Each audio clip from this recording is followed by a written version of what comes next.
Hey everyone, it's Erin with Hail Varsity. I'm joined by Greg, recruiting extraordinaire, also of Hail Varsity. And I just have to say, Greg, as we return for another question of the week, I know you and Steve did a video on the announcement, the commitment of O'Shawn Mathis over the weekend. Y'all surprised some people by being a little surprised. So I know we have an entirely different question, but first, two questions for you. One, how are you? And second, what there was a little reason it sounds like things changed a little bit over the last week, right? So it's not completely out of like the realm to be, although look, some of you Husker fans had a ton of confidence, so I'm not going to knock that one bit. But Greg, first, how I am well. I was surprised by the surprise to our reaction. Okay. First of all, let me say that. Now, if you guys were reading Big Red Recon on hailvarsity.com that drops every Friday, you would know that I said this past Friday that things were trending in Nebraska's direction. And I think I even wrote in there that things turned away from Texas. Therefore, it was kind of a surprise that we were going that way. So then when Steve and I talked about it, and we both expressed some surprise, some level of surprise with the news, people didn't seem to agree with that. I was like I said, I was surprised by that. But I don't think that if you just look at kind of the traditional things that you would normally kind of take a look at to see if a guy is going to commit to a school, they all lined up in the favor of Texas for a long time. And then it turned. Exactly. And here's the one thing I will also just offer up is kind of, I wasn't a part of that video. I was on draft duty for most of the weekend, but from my perspective, it was one of those things where I think we knew toward the end of last week, like you said, you said this in Big Red Recon, that things were trending in Nebraska's favor, but it's always one of those things, especially as you come down to that, I'm going to upset some people, that 1 second, that final second, you just never know. Stranger things have been known to happen in recruiting. You brought up one particular where, you have somebody who's about to make a decision and then immediately walks off before making the decision. So it's one of those things where if anybody, regardless of how you felt, whether you went into this weekend confident, whether you went in a little unsure, whether you went in thinking like there's no way he commits to Nebraska, I actually don't fault any thought process that you might have had heading into this past weekend, because you just don't know in the world of recruiting what could or could not happen. And especially with NIL, that has thrown a wrench into things where you just don't know what's happening behind the scenes at times. So look, when you all said that you were, not surprised, I didn't take it as surprise, but this weekend was a good weekend for Nebraska. A lot of positives to take away. Really quick before we dive into this question, which relates to all of this good news in some way, you obviously had the commitment of O'Shawn Mathis, which Nebraska desperately needed that help off the edge. It's going to definitely help free up Garrett Nelson, just make things, just ease a lot of concerns, especially primarily on the defensive line. But Nebraska also had a big weekend from the NFL draft. 2 players taken in the second round, both by the name of Cam. What could you have figured that? Cam Jurgens and Cam Taylor-Britt were taken in the second round on Friday. And then you want to talk about surprise really quick. I just have to throw this out there. I am not surprised by Samori Toure getting drafted. I'm actually more surprised that he didn't get drafted sooner. His 40 time and what he was able to do to impress teams. I think, he's going to be the Packers basically got a heck of a deal with him. He's going to have to make an impact on special teams early, but I think he's up to the challenge. But you now also have all of the players who signed undrafted free agent deals: Damian Daniels to the Texans, Ben Stilley to the Miami Dolphins, JoJo Domann to the Indianapolis Colts, Austin Allen is to the New York Giants.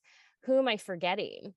Oh, Deontay Williams to the Seahawks. Thank you. I knew I was leaving somebody off. So a lot of exciting things over the weekend. And, people want to keep this momentum rolling. So let's get to the actual recruiting question of the week. People want this momentum to keep on keeping on. So this comes from Carolina Husker on Twitter. Greg, who is Nebraska's next 2023 commitment, and when is one coming? Because like I said, everybody wants the good times to keep on rolling.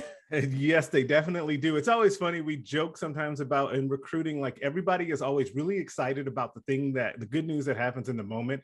And then it takes like 5 minutes, it feels like, to be like, okay, on to the next. What's the next good thing? And this is a case of that, but I can totally understand why, because Nebraska does have, like laid out very well, a lot of good momentum right now that I think they can help carry on to what's happening going forward with this summer. So, timing wise is what I will tackle first. I think part of the reason why you're not having like this crush of commitments right now, and if you just look around the country, this is also the case. It's not just Nebraska. There's a little bit of a lull in commitments overall for the 2023 class, because we're in that time period in the evaluation period where coaches are on the road and they're finding out about future prospects, but they're also able to use this time to help set up official visits for late May, early June, right? Like official visits can start happening. I think it's the last weekend in May.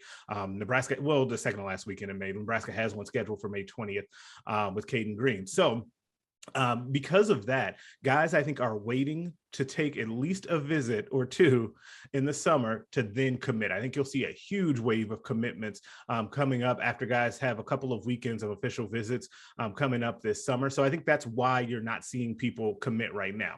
Now, when it comes to who could potentially be on that radar to be the next group of people in the boat for Nebraska, shout out to PJ Fleck, sorry.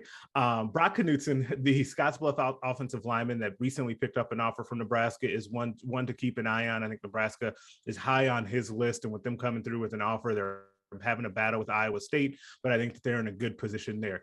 Benny Ngoy, another in-state player that Nebraska has offered recently, and they're looking at him as more of a true athlete where he can play either wide receiver or defensive back. I think right now they lean towards defensive back out of Lincoln High.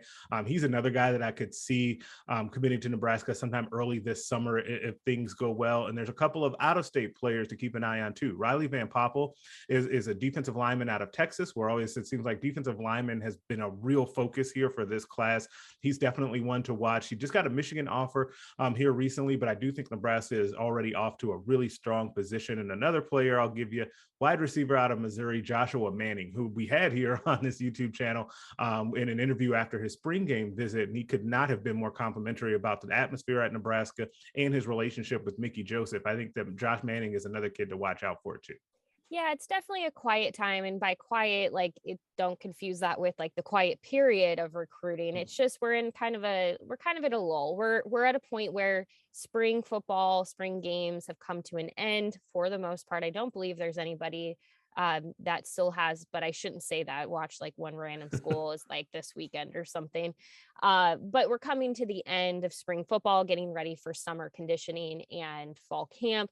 That time period, though, between the end of spring football and then fall camp, you obviously have the camps, you have more evaluation to be done. There's a lot that happens in those summer months that can lead to more commitments, kind of get you jump started. And also I think for some players, or for some of these kids, they want to get done with school. They kind of want a little bit of time to breathe. They kind of want to have, they've gone in, they checked all of these places out. They're going to go on the camp circuit. They just need a little time to breathe. And so it's one of those things where I think, like, could somebody I guess hypothetically commit anytime? Sure, of course. Like, you could commit anytime, any day. But more than likely, especially for a lot of, we're kind of getting into that point where I think we might see some commitments over the summer, but I think a lot more will want to wait into fall, get those official visits, be able to utilize those official visits. Why not? If you have them available to you, go use them. I'm like the biggest proponent of like, if someone's paying for you to come check out a school, go check out that school. But yeah, I guess like more or less for me, I would say it's going to be more interesting to follow like who's going to be, attending some of these camps. Who are some of these players that are going to get on Nebraska's campus in the next few weeks to, 2 months time period, because that's sometimes when names that we're not even expecting right now surface for the first time. Yeah, absolutely. And that I think is going to be a really fun storyline to follow because, and it kind of relates to the news over the weekend, right?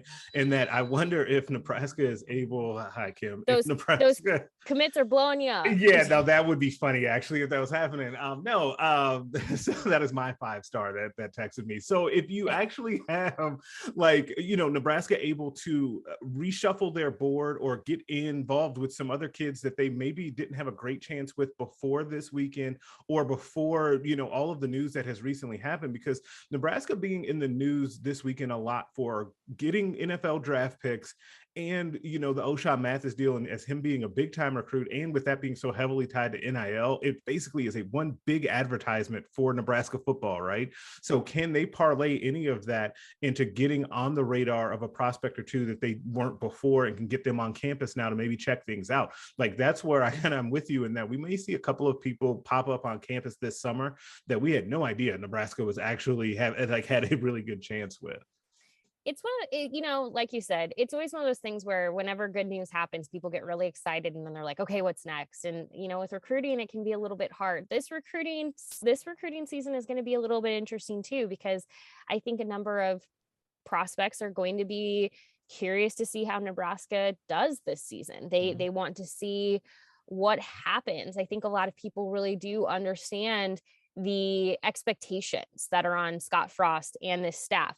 I also want to point out, before anyone gets mad with me saying that, I think Scott Frost and this staff are very aware of the expectations and what they need to accomplish this season. Like, I don't think that is an unfair thing to say at all. I think people are aware across the board of what needs to be done.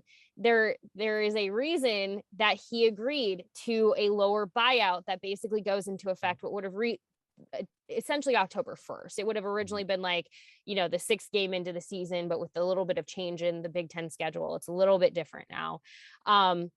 But it's still the same. Like, everyone understands the expectations ahead. And I think some of that will filter into recruiting a little bit, where recruits may really, really like Nebraska, but they are going to want to see how it goes. How does the start of the season look? Let's say Nebraska heads to Ireland, comes back with a big win over Northwestern. You have, all of these non-conference games at home. You're shuffling all of these recruits in onto the sidelines for official visits. You have momentum. If you can have that kind of start to the season, I think you start to see those commitments pick up quickly.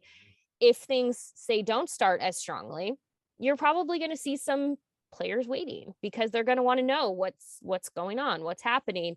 And I think those are those pieces of this whole thing that is going to make recruiting particularly interesting for Scott Frost and his staff heading into this new season, because that's not to say these prospects don't like Frost, don't like the staff, but do they feel confident they will be here 1 year from now?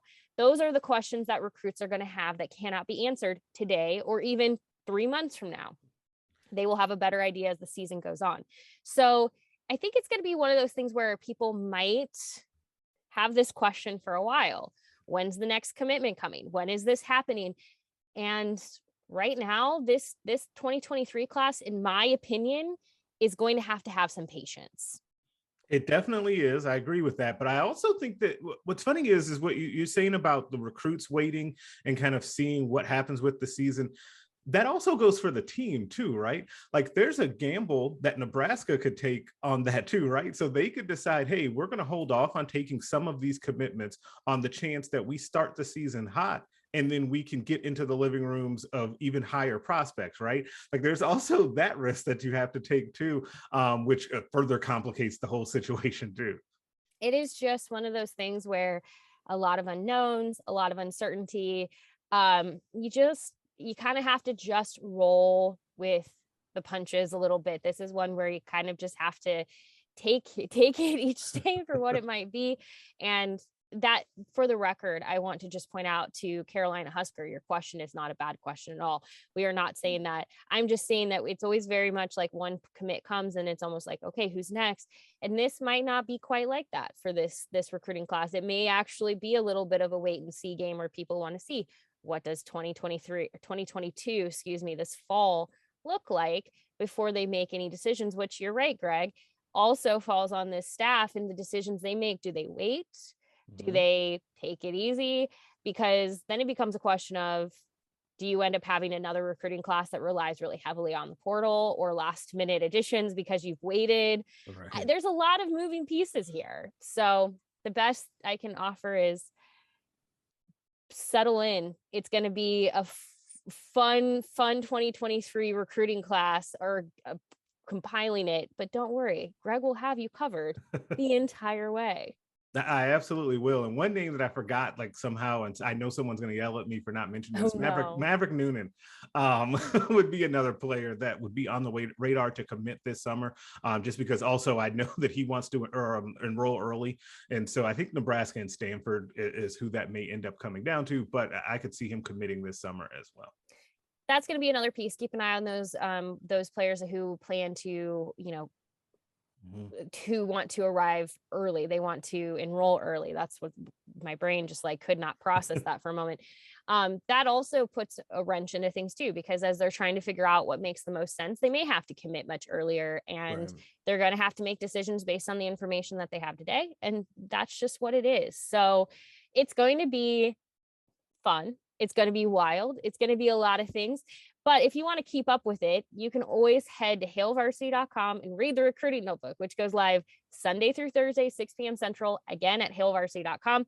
Greg actually will dive further into this topic tonight at Hail Varsity. So, go subscribe. We'd love to have you. The yearbook is coming. You will get that if you subscribe. If you subscribe now, you will still get the annual yearbook, which you are going to want. But also go ahead and subscribe to this channel if you haven't already. In fact, I have seen some of you who have been commenting very regularly on our videos who are not subscribers of this channel. So I think you should go correct that right now. Go and hit the subscribe button so that way you stay updated, because we do appreciate you leaving comments. Even if you don't agree with our surprise and everything else, it's okay. It's okay. But we're happy you're here. We're happy that you are asking questions, leaving comments, continuing the conversation. Please continue to do that. Those do surface in other places beyond the recruiting question of the week. So keep them coming. Greg, as always, thank you so much for your time, your expertise. We will be back to bug you sooner rather than later. I look forward to it.